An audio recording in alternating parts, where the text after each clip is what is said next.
Okay, let me just take care of some biz here. Take care of some biz.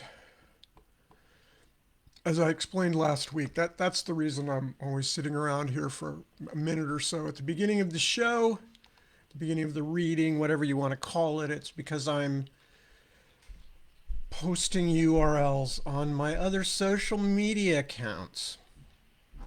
It seems like there must be a simpler way to do this.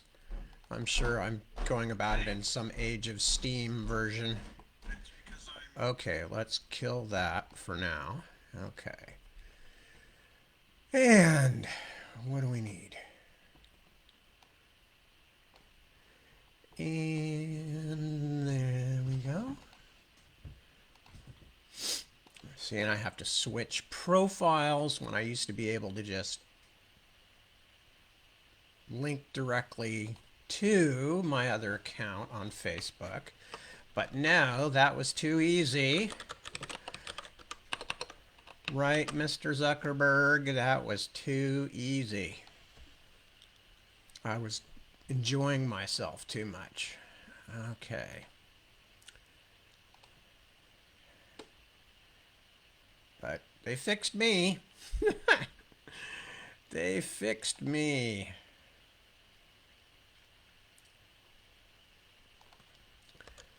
All right, hurry up, hurry up, hurry up. Everything takes so long.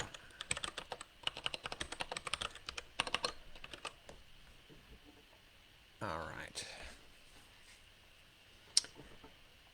And we're good. I think. Yes, I think we are. Too low frame rate.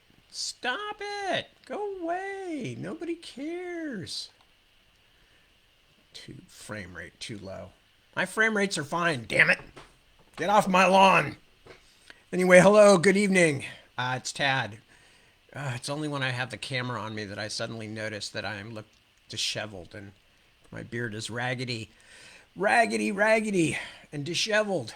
Anyway, lovely to see you all with me. I'm going to say hello in just a moment. I promise I'll remember this time before I go crashing into the reading itself. As I said, very nice to see you. Been busy week. Lots of things to do. Excuse me now. I feel like I'm going to sneeze. So I'm just going to stand here pressing on my sinuses for a moment. Ah.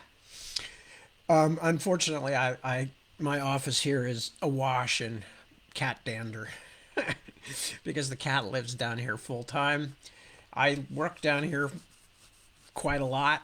I'm the only person who's really dealing with it on a day-to-day, hours at a stretch basis. Fortunately, I'm not allergic, as two of the other members of our household are, who don't even come down here, or if they do, they come down like this, and then they run out again. But anyway, so every now and then I'd just be sitting here doing something, and all of a sudden they're just, well, you know, if you have cats, you know. If you don't have cats, don't worry about it. You don't have to know. As you can see, back behind me there, boop, boop, boop, our young person's birthday balloons are still with us. Those Mylar things are flipping incredible. They just do not leak. So that's been, God, like 10 days now or something like that they've been. And they're still there, just floating in the air. I'd say it lends a festive air, but festive is not really the word for our office.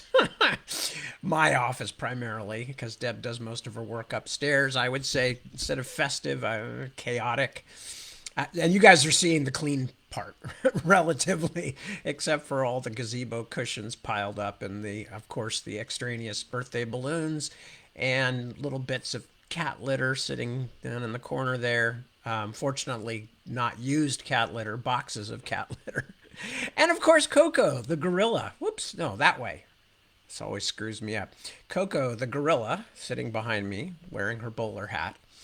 We used to live very close to Coco the gorilla, as a matter of fact, and I never got to meet her in person, although we were members of the Gorilla Foundation, which at the time Penny Patterson and her people had. If you don't know, if you're sitting there wondering, what is he talking about? I'm talking about Coco the gorilla who was taught sign language by her keeper, teacher, friend, whatever, a woman named Penny Patterson. You started working with Coco very early in the gorilla's life, taught her sign language. And for many of us, I have to say, I think that the people who doubt the animal language experiments, I mean, yes, there are always, science is about asking questions and asking for repeatability and asking for experiments that other people can do. That's a little difficult. You could take two different kids off the street and teach sign language to them, and one of them might pick it up very quickly, and the other one might not pick it up at all for whatever reason. That doesn't disprove that kids can learn sign language. And Coco clearly had something going on in terms of communication that she was trying to do with sign language. And anybody who's still in this day and age is trying to tell me that there's some huge separating line between humans and other animals, I think is whistling in the dark, because, obviously they are different, their lives are different, their brains work differently because they have evolved in different ways. But the idea that there's some kind of human intelligence and then everything else is completely different is ludicrous. And yes, people can over anthropomorphize animals, and that's a mistake from a scientific point of view, because in fact, we don't know what animals are actually thinking. We can test certain kinds of things that animals will do given certain kinds of circumstances, but we don't know because we cannot yet communicate well enough with them to find out. We have trouble finding out what humans are thinking. So, of course, we are not very good at communicating thoughts with animals who don't use our language systems. But anyway, so I happen to think that that kind of stuff is just very silly. And I think it's a carryover from the pre-Darwinian religious world where we had to figure that humankind had been given dominion over animals and that they were essentially just things that we could use, that they were just resources. We eat them, we put them to work, all of that stuff. And obviously, when you start thinking differently, it opens a whole huge moral can of worms. And I'm not going to get into that now because there is no answer. Everybody has to decide for themselves what they're comfortable with, as with most political questions. I'm still not a vegetarian, but I certainly something I worry about and think about. Like, how would I feel if people were harvesting my family for food? Or some higher order of creature supposedly was harvesting my family for food.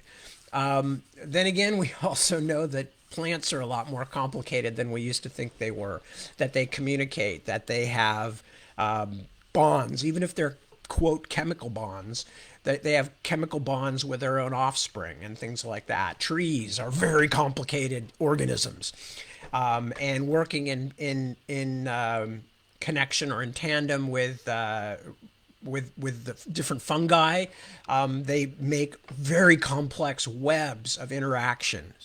Where a whole grove of trees are all essentially related to each other, and they are using symbiotic relationship with various fungi to pass information back and forth, to limit growth at certain times or to encourage it at other times, all kinds of things. So if that's going on with trees, here we have great apes like Coco the gorilla, not the stuffed one behind me, but the real Coco the gorilla.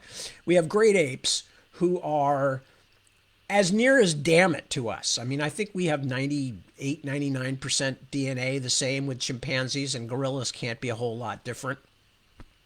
And all you have to do is watch them. All you have to do is go to the zoo or watch some documentaries and see that the way apes interact with each other to know that the difference between apes and humans in many ways is minuscule.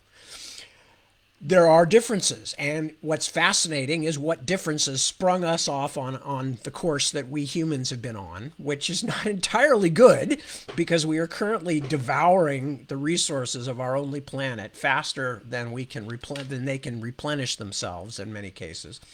and doing a lot of other things that may not be very good for our long-term species health.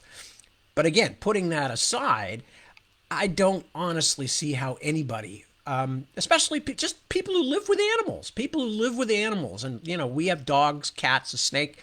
Just the clear and obvious difference in personality suggests the complexity that must underlie even the most simply normal dog brain, for instance. I mean, I have lived with dogs all my life. They're clearly all different. They clearly have different capacities and aptitudes and personalities and psychologies. So, I find that the people who are still kind of going like, oh, Coco didn't really learn how she was just imitating blah, blah, blah. Well, imitation is pretty difficult too. And when you talk about the fact that corvids can clearly reason their way through solving problems, corvids, of course, being ravens, crows, jays, you know, magpies, and parrots, and how complex the brains of so many dolphins. We all know about dolphins. Go watch My Octopus Teacher if you have any doubts that animals are complex in their own ways and are in their own ways fully capable of making what we would call emotional connections, even with us, a different species. And of course, we don't know what goes on between animals of the same species. We can only observe from outside, but we can't read their thoughts. And we can very seldom parse out their communications. Anyway, didn't mean to get off on a long diatribe about this, but just thinking about Coco made me think about Herbert, what's his name, and his chimpanzee, which he named Nim Chimpsky as a joke on Noam Chomsky, but also as a kind of a flag in the sand to say, I don't believe that apes can really use language. And anyway, I've forgotten his name. One of the many irritating Herberts in scientific history. But anyway, so that, just thinking of Coco, just because as I said, we used to live down the road from Coco in our previous house when she was still up before she moved to Hawaii. And I always wanted to go meet her, and we were members of the foundation and stuff like that, because I think that we spend a lot of time wondering, especially in my field, what aliens might be like, what alien intelligences might be like, and what communicating with those intelligences might be like. If you saw Denis Villeneuve's movie Arrival, which was a good attempt to discuss, to kind of work through some of that. Very good movie. But if you saw that, we spend a lot of time thinking about alien intelligences. We're surrounded by alien intelligences right here on our own planet, and we are so far away from understanding them. Even those most like us, like the apes, and anyway, it's a subject that fascinates me, and I didn't mean to get quite so involved in it, but I did. Anyway, so me personally, I'm working on a ton of things. I just signed a metric butt ton of what we call tip-in pages, which are signature pages that you then put into a finished volume for people who want to buy a special edition with signatures in it. I just did a ton of those, and I'm working on a ton of other things, and of course I'm trying to finish the books. And meanwhile, to get ready for the hideous advent, no pun intended, of the holiday season, which I am not a Scrooge. I actually have a great deal of fondness for the holidays, but they also fill me with horror and dread just because there's so much to do. So anyway, enough of that. I'm still working. Everybody here is still healthy. Nobody has COVID. We haven't anybody got boosters yet or anything, but we're all doing fine. We're still being pretty cautious because, as I said, we have family reasons to be cautious. So let me say hello to the folks who have come by and dropped in. And are they okay? So it looks like, are they backward? No, I don't want that. Anyway, okay. Kristen. Hello, Kristen. Good to see you. Hello, Holger. Good to see you too. Chris.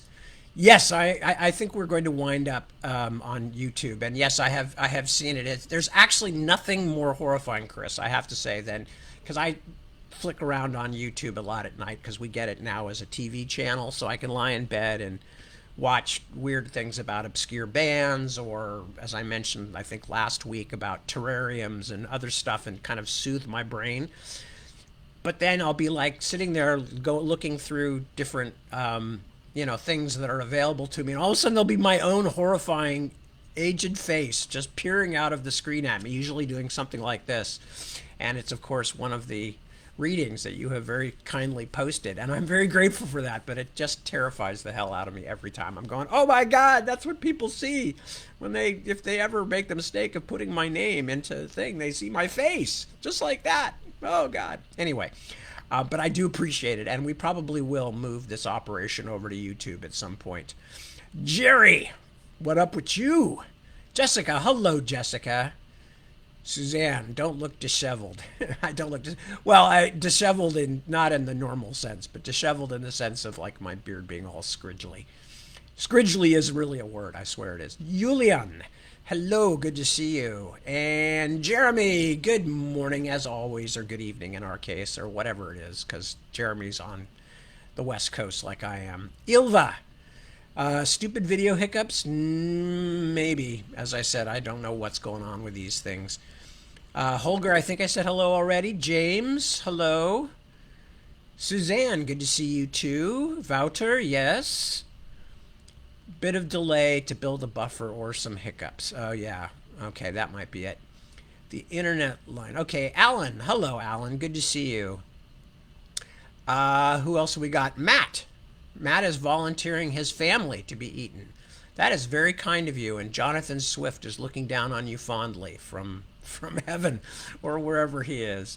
But anyway, so what else? Anybody else haven't said hello to yet? I'm not seeing all the comments, says Ronnie. I don't know, Ronnie, but I see your comment and I say hello to you. So there we go. Ha ha. Okay, so now what have I done? I have babbled about apes and animal language. I have complained about Facebook, which I don't normally waste my time. I am not a technophobe. I am not a Luddite, for God's sakes. I used to work for Apple Computer for a while. I have been, an early adopter of many, many technologies. I love technologies. I am not a Luddite. However, there are times when I say, I don't think all the people who bring us these technologies have our best interests in mind. I know that's a controversial thought. I know some of you out there may be saying, oh, Tad, how could you say such a thing about our tech overlords? But, if the social media fits, wear it. That's what I say. Anyway, I am going to go back now to reading. We're getting near the end of the book here, folks. This is all we've got left is this little short bit here, and we've read all this long bit here. But, excuse me, we are getting near the end of The Dragons of Ordinary Farm, and I'm going to continue. So there's a lot of things happening because we're getting to the climax of the book. The two most important things to realize is that Colin is taking the stolen dragon egg to a rendezvous with Jude Modesto and Edward Stillman, the rich guy who's trying to essentially steal the farm from Gideon. Meanwhile, although we're not reading that section yet, but we'll get back to it in a moment, Lucinda has gotten caught up in the harness of an escaped and very upset dragon and is currently being flown up into the air as the unwilling prisoner of a large angry dragon the size of a school bus. Anyway, so that's where we are, and I'm going to continue since I've wasted much time on other subjects. Colin hadn't really expected a helicopter, let alone the biggest helicopter he'd ever seen. Its dark hide gleamed like the shell of a beetle as it crouched on the hilltop half a mile from the road, its rotors lazily turning. It had no markings, but Colin had a feeling that the darker patch on its side was something covering a corporate logo. Stillman's mission software, most likely. His stomach tightened. Several men stood waiting outside the copter's open bay door. Colin wasn't simply going to walk up to them with the treasure in his hands, of course. He wasn't a fool. He'd read plenty of spy novels and seen plenty of movies, and he knew all about double crosses. He even thought about one of his own, substituting something for the real dragon egg before selling it. So he certainly didn't trust Jude Modesto not to cheat him. While he was still in the shadows, he took off the heavy backpack and hung it over the branch of a tree, high enough to be almost impossible to see in the dim light, and counted the trees as he followed the deer path to the edge of the clearing and out into the open.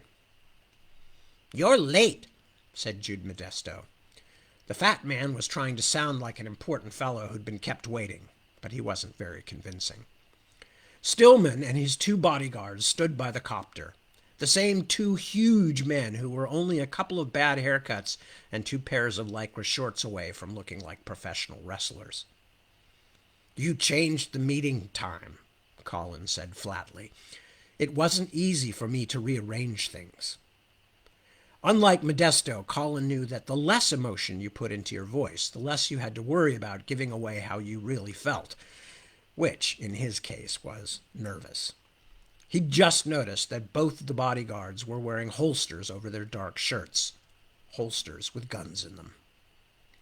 "Well, Needle," he reminded himself, "you wanted to play with the big boys." "And this must be your client," Colin said out loud, remembering that he wasn't supposed to know what Ed Stillman looked like. But before Modesto could reply, the silver-haired man in polo shirt, shorts, and hiking boots pushed himself away from the steep side of the helicopter. It looked even bigger from up close, like a flying battleship, and stepped forward. He looked as though he was coming to shake Colin's hand, but his own hands never left his pocket.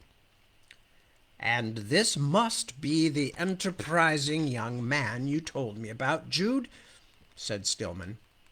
"He reminds me a little bit of myself when I was that age, I must say." He smiled, showing perfect white teeth. "I'm very interested in what you claim to have to offer." Up close in the light from the chopper, he looked older than on first impression. Colin found himself wondering whether, despite his easy, graceful movements, Stillman might be older than Gideon. "And I'm just as interested to know where you got it." Colin said, trying to sound calm but tough. "I don't claim. I don't explain. That was part of the deal. No questions. I know you checked out that sample or you wouldn't be here. Where that sample and the sale item both came from is a secret. Put it this way. It came back from a very special expedition." "And where is the sale item?" asked Ed Stillman, as if he'd seen all the same moneys and read the same books, all the same movies and read the same books. "Where's the money?" The client laughed. "Deuce, the suitcase?" One of the bodyguards reached into the helicopter and produced a briefcase. He snapped it open and held it out. Colin could see nothing but rows of Ben Franklin's face, $100 bills in bound piles. "500,000, right?" said Stillman. Please, Mr. Please, sir, let me handle this." Jude Modesto flapped his hands in frustration. "It's my job." "Your job is done," said Stillman. Then he turned to Colin with a wide smile.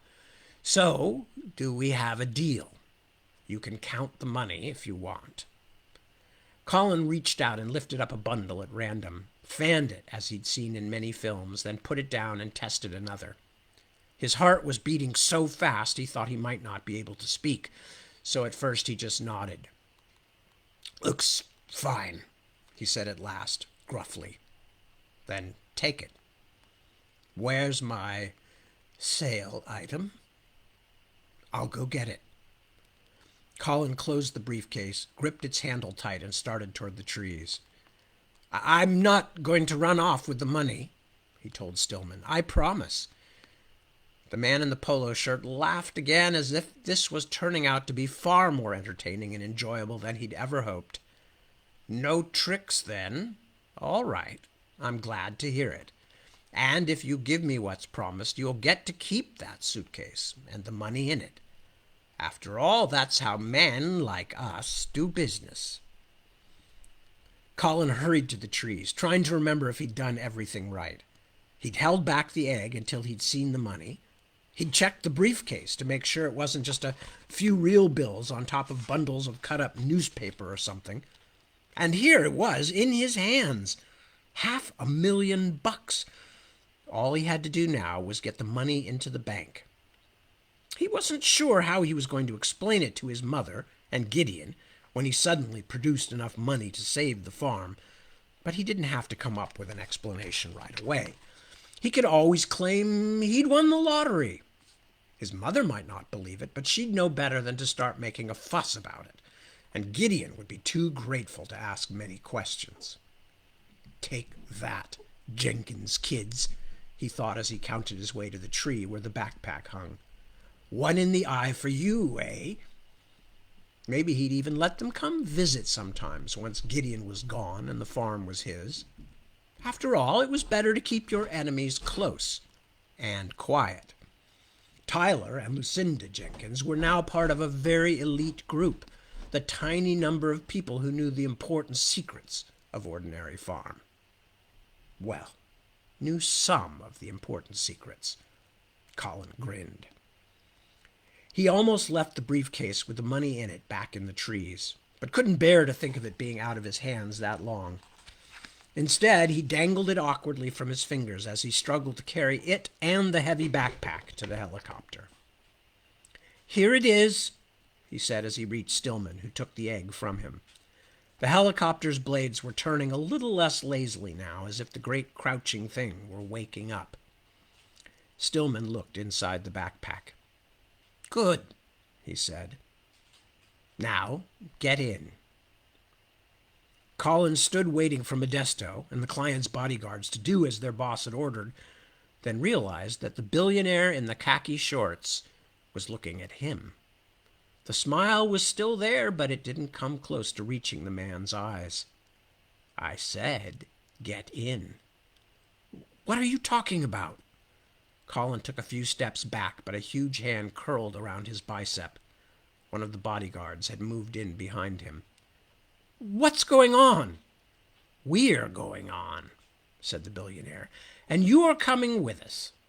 I've got lots of questions to ask about your pal Gideon Goldring and what he's been doing here all these years in the middle of nowhere, and you've got lots of answers you're going to give me."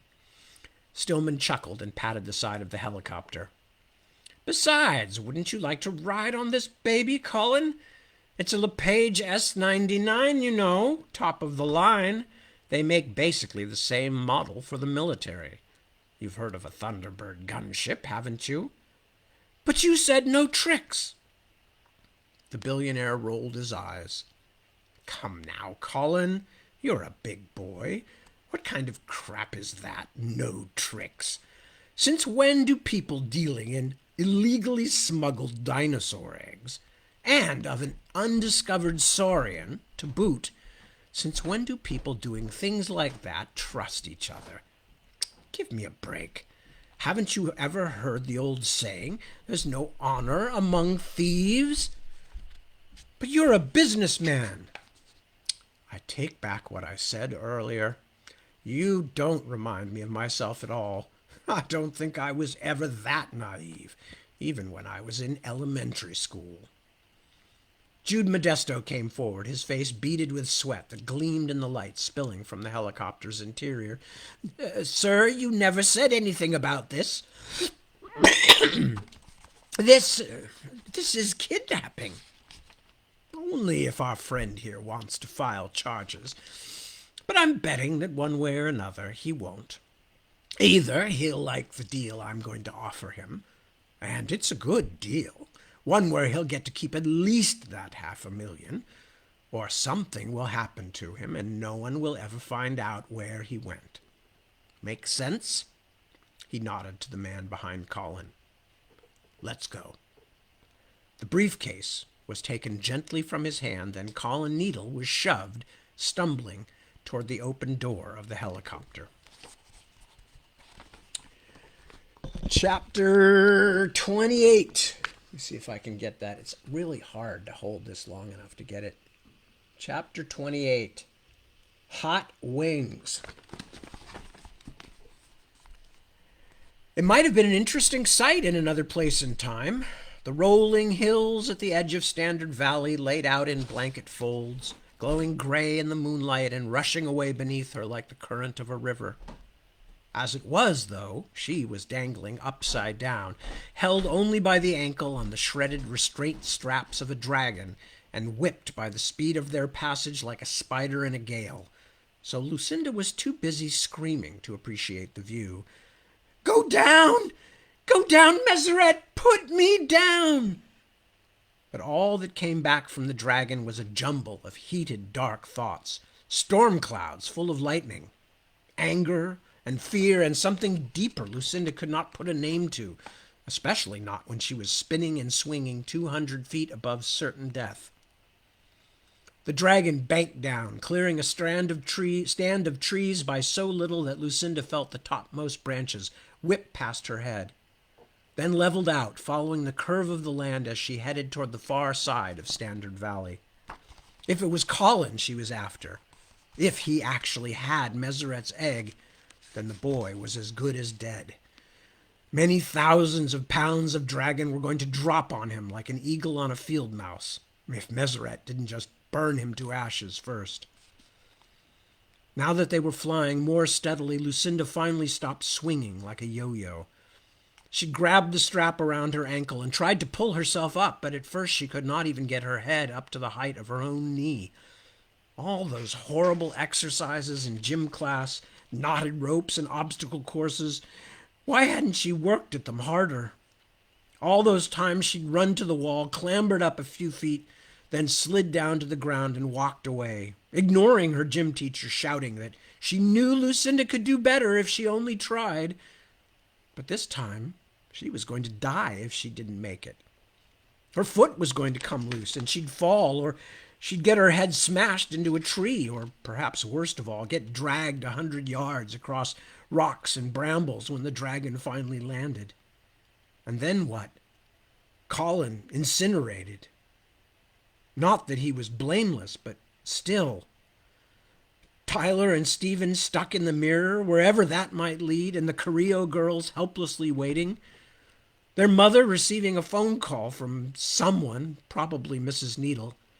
"So sorry to tell you this, but your children aren't coming back home." No! She couldn't even hear herself shout against the whistle of wind in her ears, but she felt a tiny twinge of recognition from Meseret, as if despite the fury that filled the she-dragon, like a hive of bees, she dimly heard Lucinda's voice. But it wasn't enough to make her slow down or stop.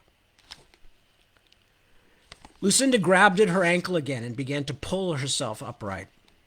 It was hard going, and once, terrifyingly, the knot on the strap gave a little, and she lost her grip and fell away, banging her back and head against the dragon's rough, leathery hide.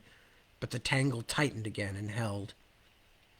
Laboriously, she pulled herself back up until at last she was able to get her other hand onto the knot of canvas above her ankle. She clung to it, the wind bumping her rapidly against Meseret's hide, until she had caught her breath and didn't feel quite so strong a need to scream. Already, though, her muscles were exhausted and burning. But what choice did she have? "Meseret! Can you hear me? Can you understand me? Put me down. I'll get killed if you don't put me down." But the dragon didn't seem to be listening, either to Lucinda's words or her thoughts. Meseret kept flying steadily south, following the slope of the land through every change, so that each beat of the bat-like wings seemed to carry them higher or lower.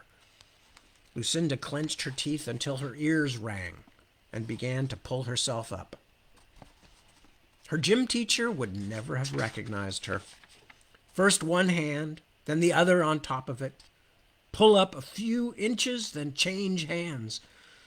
Her fingers felt like bony hooks, cramped and agonizing from holding her weight as the wind kept trying to pull her off, to throw her into space. But she knew she didn't have the strength to start over again if she lost her grip. She tasted salt in her mouth. She had bitten her lip until it bled. She couldn't even see because the wind and her own pain had made her eyes fill with blurring tears. One hand. The other hand. Pull up. Change hands. One hand. The other. Pull. The wind was full on the back of her head now, her hair whipping the sides of her face and trailing behind her so that at first she could not tell the difference between it and the dragon's long tail switching from side to side as she banked through the sky. I'm up! She was all the way above the knot on her ankle, and with one last tug she was able to lift herself upright, clinging tightly to Meseret's broad flank. She was standing in the knot as though it was a stirrup, facing backward toward the dragon's tail end. Lucinda put her free foot on top of the knot and rested there for a long moment, but she knew she wasn't safe yet. As if there was any position that could be called safe when she was riding on top of a 5-ton dragon gone insane with anger. Nevertheless, she mustered what seemed like the very last of her strength and pulled herself up, using both feet now to keep the restraint rope taut until she was finally up onto the relative safety of Meseret's broad, scaly back. Lucinda left the knot around her ankle, just in case, then clung to the hummock where the top of the dragon's massive hip joint met her pelvis, where the wind was a little less fierce. Meseret abruptly stooped. Lucinda's heart leaped in fright. Had the creature seen Colin? Was she going to shred him while Lucinda watched helplessly? Eat him, maybe? What did the stupid boy want the egg for anyway? Had he really stolen it, or was it all some kind of misunderstanding between him and Haneb? Did it even matter? Despite the species difference, Lucinda knew that Meseret felt perfectly certain of the boy's guilt and that she would destroy him in an instant to get to her egg. But that egg isn't even alive. Why was the dragon so angry? Why was she so crazy to protect a failed egg? Lucinda could feel it clearly, though, that mysterious emotion that throbbed behind all the others like a bass note in a complicated song, hard to hear unless you found the trick of separating it out from the other, brighter, showier notes. Lucinda clung to the dragon's back, hurtling through the air, trying desperately to make sense out of the swirl of alien emotions. Alien. Maybe that was the problem. She'd been trying to make the dragon's thoughts into human thoughts, but maybe the only way was to think more like a dragon. But how? She buried her face against the rough hide and spread her arms and legs wide so that she was touching as much of Meseret as possible. She could feel the massive shoulder muscles pulling back and forth even from several feet behind them. What must it be like to be so strong, to be able to fly, to lift that vast bulk into the air and break through the misty clouds, to dive like a bird and to glide silently, to feel fire in your belly and your throat and know that you could spit it out of your mouth, destroying all before you? Thinking about the fire, trying her best to think dragon thoughts, Lucinda suddenly felt herself sinking into Meseret's thoughts. She was Meseret, although a bit of Lucinda remained. Fire. She could feel it now, not in her stomach, but waiting in sacs on either side of her throat, although she didn't think of it as anything so foreign as fire. It was a part of her, like her wingtips or her teeth, a bright, hot fan of defense and display she could spread in front of herself with only a thought. Defense, display, and one even more important task, one she had not been able to complete and that gnawed at her like a wound. But she was not really thinking of the fire right now, just feeling it as she could feel her pinions driving, as she could feel her heart beating thunderously in her breast. She was thinking only of her egg.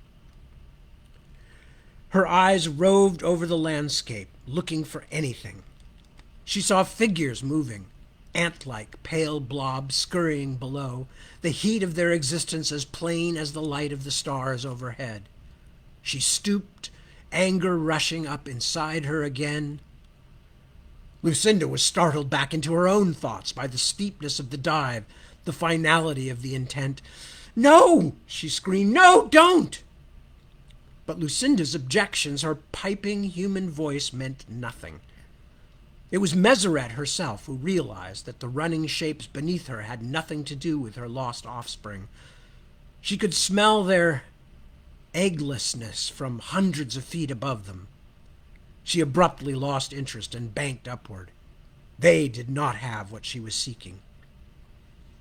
The dragon's thoughts now pulled Lucinda down again. Her egg. It was not a thought, even so much as a feeling. Her egg. A glowing ball of light, of possibility. But so many things had gone wrong since she had begun preparing to birth it. It gave her so much pain. First, there had been none of the just right-smelling earth to eat, and the shell had not felt right. Because of that, she had not been able to quicken it with her breath, and it had lain, soundless and warmthless, long beyond the time it should have come to life, dead, just like all the others. But unlike all others, this one had not fully succumbed. Somewhere inside it, the spark still lived, although it was growing faint. Then it had been stolen, and now it was being taken even farther away, and despite the sleepiness and foolishness that made her head so heavy and her thoughts so slow, someone would pay for that.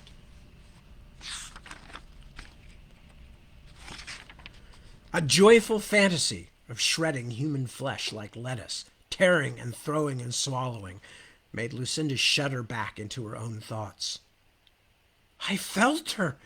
I really felt her. That was Meseret. The dragon stooped again.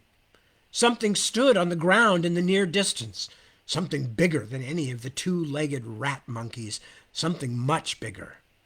In Meseret's mind's eye, and in Lucinda's now, too, it looked something like a giant dragonfly, glowing near the circling wings with the heat of its building energy. More little blobs of light stood around it like lice, like maggots, and one of them had her egg.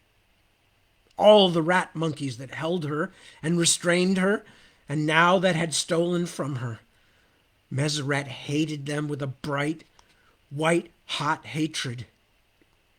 The helicopter, Lucinda thought, is just like Carmen and Alma said. That must be where Colin's going, but why? The death-dealing urge throbbed through Meseret like a single high-pitched note of song. Her wings creaked as she accelerated, the increased wind almost yanking Lucinda off the creature's back. No! Lucinda did her best to find that feeling again, the feeling the dragon herself felt. Don't! You'll kill them all, and your egg, too. Let me help you. What? It came to her as an eddy of startled thoughts, curling and curious. Someone else was in Meseret's thoughts, and even through her storm of fury, it caught the dragon by surprise. Who? Lucinda, the rat monkey. I'm on your back, don't you know that? I got tangled in the straps when you got out of the sick barn. Little of this seemed to be getting through, so she tried to summon up the memories as pictures in her mind, like a movie. The struggle, the dragon's escape, herself clinging for dear life. You talk, dragon? I don't know. Sort of. But you have to stop. I'll help you, but you can't attack that big insect thing. She pictured the helicopter as Meseret saw it and tried to show it to her as she saw it, so that for a moment it was both things at the same time, alive and not alive, dragonfly and craft full of passengers. You'll kill everyone and you'll never get your egg back. No matter. The thought was bleak and ragged, but final. Egg too long gone, not quickened, dead like others. The thoughts didn't quite make sense, but the refusal was crystal clear. Egg thief dies. Flying insect house dies. We die. Doesn't matter. No eggs. Ever. Nothing matters. Nothing. The dragon's drugged despair brought tears to Lucinda's eyes, but there was no time to sympathize. Meseret was flying more erratically, even as she drew closer to the waiting helicopter, the sedative Haneb had given her now becoming a smothering fog across her thoughts. Please, Lucinda thought, trying to reach her again. Please let me help. I don't want to die. My mother will miss me. I'm someone's egg too. For a moment, the remorseless beating of Meseret's wings slowed. A bit of clear light broke through the cloudiness of her thoughts like a shaft of sun. She banked and began a long descent toward the ground. She heard me. She understood. Lucinda let out the breath she had been holding so long she couldn't remember when she'd taken it. Then the helicopter engines boomed and roared, and it began to rise into the air. No! The thought itself was like a jet of Meseret's flame, leaping out, burning everything else to flaking ash. No, no, no, no! The ground heaved up beneath them just as the dragon drove her wings down, caught the wind, and banked upward, rocketing toward the rising copter. Don't do it! Lucinda screamed, but communication was finished. The dragon, muddled and despairing, was no longer listening. Meseret skimmed the pinnacle of a copse of trees, then sped forward. Lucinda could see nothing on her own, but she could still sense something of the dragon's thought, see something of what Meseret saw. The horizon, the growing, glowing shadow of the insectoid helicopter, all tilted as a wave of dizziness went through her, and at the last moment the dragon veered, but too late. She did not hit the helicopter head-on, but still bounced off its side with a crash like a bomb going off. One of the blades struck Meseret's wing in a bolt of red agony that seemed to light up Lucinda's own brain like a fire. Then dragon and helicopter both teetered in the air, struggling to regain balance, swung apart, and dropped out of the sky. And I guess I'm going to start this last chapter. But that probably means we're going to finish tonight. So I'll have to think of something new to read tomorrow.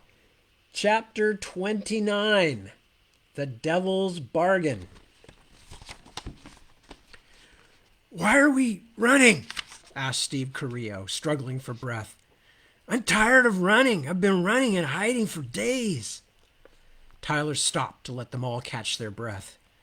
Because you really need to get off this property. Just trust me on that. Carmen straightened up and pushed her hair out of her face. Running and hiding? You spent the whole day yesterday lying on your back playing Coils of the Man-Serpent. You fell asleep with a controller in your hands. I'm not talking about that yesterday. I was in that mirror for days, Steve said. It just didn't seem like it to you. We're going to be hearing this for years, Carmen said. Steve, is your room clean? Oh, couldn't do it, Mom. I fell into a mirror and I was gone for like a month. Little Alma patted her brother's arm. I believe you, Stevie. Tyler snorted. Yeah, this is all great, but I really suggest we get moving again. before something a lot worse than the mirror happens to us, like getting caught by guys with a helicopter and probably with guns this time. He'd have to get the Carrillos going their own way before they reached the edge of the property where the copter had been. What did that Stillman guy want anyway? And how had he found out there was anything unusual about Ordinary Farm? They were out well beyond the last buildings, moving across the open hillsides on the far side of the valley, scuttling in and out among the cottonwoods and the stunted oak trees. Steve was still complaining, but not so often, nor so loudly. He didn't have the breath. Tyler was just trying to decide if it was time to send the Carrillos off on their own when a massive dark shape loomed up out of the shadows, spreading its arms wide. Carmen, who was ahead of the others, almost ran right into it. She shrieked and lost her balance, then fell and began to roll down the steep hillside. The thing leaped after her, bulky but quick as a hungry bear, and pinned her to the ground before she'd rolled more than a dozen yards. Tyler was frozen with fear until he saw the shadow bending over the panting, terrified girl. Tyler grabbed the first thing that came to hand, a piece of fallen branch not much bigger than his flashlight, and sprang down the slope. "Leave her alone!" he shouted. "Shut your mouth!" the shadowy figure growled at him. "And if you swing that at me, boy, I will beat your skin off." "Ragnar?" Tyler scrambled down the hill. "Is that you?" "Yes, me." He lifted Carmen up as though she was no heavier than a rag doll. "The question is, what are the rest of you doing here?" Back at the top of the hill, Ragnar set Carmen down on her feet, not particularly gently, and stared down at them all. "I am not playing a child's game. Tell me quick why you are here. If you are the ones who fooled me with that glove, you have brought more than a handful of trouble." "What glove?" Tyler asked, but when he saw the cold, angry expression on Ragnar's bearded face, he decided maybe he would do better answering instead of asking. "And you swear this is the truth?" Ragnar said when Tyler had finished. "It's true," said Alma. Her voice was small but surprisingly firm. "We wouldn't lie to you, Ragnar." He stared at her, then at her brother and sister, and turned at last to Tyler. "I don't think they would lie, but I know you have kept truth back before that you did not want to share. Is that so now?" Tyler stared at him. He had kept back the story of the woman in the mirror, the one he thought was Grace. He didn't know why, but he still felt there were things going on that he needed to figure out before he could completely trust anyone, even Ragnar. "I've told you all I can," he said at last, and did his best to hold Ragnar's eye. "So now you have to decide whether you're going to trust me." Ragnar leaned toward him, lowering his voice to a whisper so that the Carrillos couldn't hear. "Do not get above yourself, Tyler Jenkins. You learned much this summer, but the dangers here are greater than you have even guessed." After a moment, he straightened up. "A glove was left on the fence to lure Simos and me away from the Junction Road side of the farm. Someone has played a trick on us. If it was not any of you, it was likely one of our enemies. Tyler, take these children back to their house. You three, swear to me you will tell no one, not your parents or other friends, no one, what you've seen and heard here. Swear." "We promise," said Alma promptly. Her older brother and sister looked at each other, but then agreed. "Hurry then. Follow me until we reach the farm road, then Tyler will lead you home." They ran then. Within only a few hundred yards, Ragnar was far in front, lost to sight among the trees despite the bright moonlight. Tyler had just turned back to encourage Steve, who was lagging behind again, when something huge plummeted out of the sky, blocking the stars and, for one terrifying second, even the moon. Carmen shouted in surprise. Steve tripped and fell. For the first second or two, Tyler thought it was the helicopter bearing down on them like something in a war movie, but the thing was almost entirely silent. No helicopter sounds at all. And then a thin voice, full of panic, floated to him from high above, a voice he thought he recognized. No! No, don't! The wind of the monster's passage knocked Tyler back a few steps as its huge shadow swept over him, wings spread wide, tail stretching over him like a knife slash of blackness against the midnight blue sky. Then it was gone. Steve stumbled to his feet. Whoa! Do you know what that was? Even by moonlight, Tyler could see the strange, rapt expression on little Alma's face as she stared after the departing dragon. Grandma Paz was right, she said. It is the door to another world. That was Lucinda up there, Tyler said. His insides felt like a block of ice. Lucinda? But what would she be doing up there with that giant creature unless she was in the dragon's mouth? He began to run again, even faster. With the Carrillos behind him, he charged up the last yards to the top of the hill. As they reached the summit, Tyler could suddenly hear the sounds of a real helicopter, the steady, quiet whop, whop, whop of its blades as it idled on the grassy valley floor. It was waiting for something. Its running lights and the light spilling from its open doors showed a last passenger clambering up the stairs. Then the doors slammed shut and the blades sped into invisibility. The helicopter began to rise. That's Ragnar running down the hill, Steve said, pointing at a figure racing toward the scene, but still far from the rising helicopter, which was now at least 20 feet off the ground. He'll never get... Tyler began. Then a huge bat-like shape dropped out of the sky. As he watched in horror, it smashed into the side of the helicopter just below the rotors with a tremendous thump like a clap of thunder. The helicopter pitched to one side, wallowed for a moment in midair, then dropped unsteadily to the ground, but somehow managed to land on its skids. The dragon had fallen into darkness. And I think I'm going to stop there because there'll be some to read tomorrow, but also because my voice is going. Not so much from just talking, but from talking in various character voices, which for some reason always make me all raspy. So we have a few minutes to kill. I think I'm going to take a brief poll, a brief poll on what we should read next. And so, as long as we've got a few minutes here, I'm tempted to read one of two things.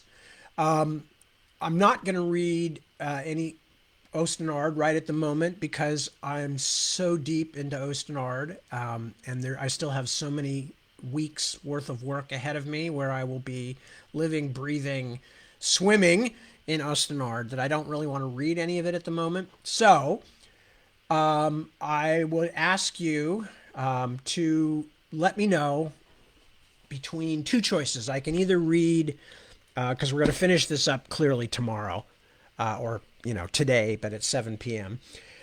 So for my next thing, I could read either The Next Ordinary Farm, which is the only other Ordinary Farm that's finished, although I've got one sitting on in my computer that is Deb's first draft of the last one, which is waiting for me when I get done with everything else.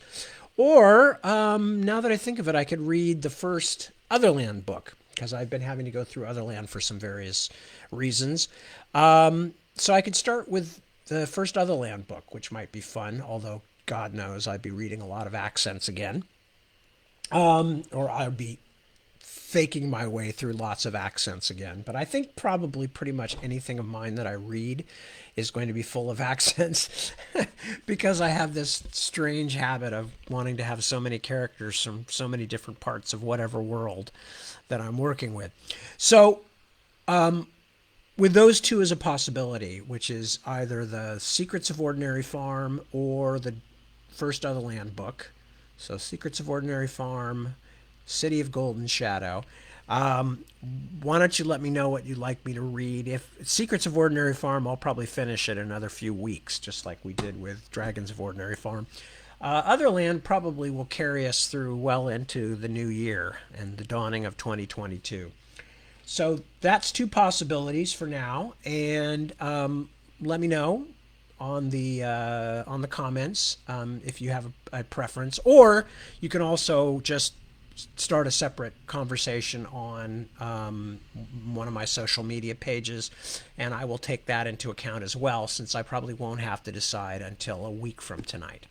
Anyway, so thank you for your indulgence. Thank you for dealing with me having to cut off a little bit early, but I do also want to save some for Sunday, since it's already kind of weird that I have to break that people can't listen to just one of the two broadcasts each week, but have to somehow follow both if they want to get all the reading. Anyway, but with that, I am going to say thank you for joining me. It's always a huge pleasure to spend time with you. I will be reading and probably finishing this up 7 p.m. today, later today.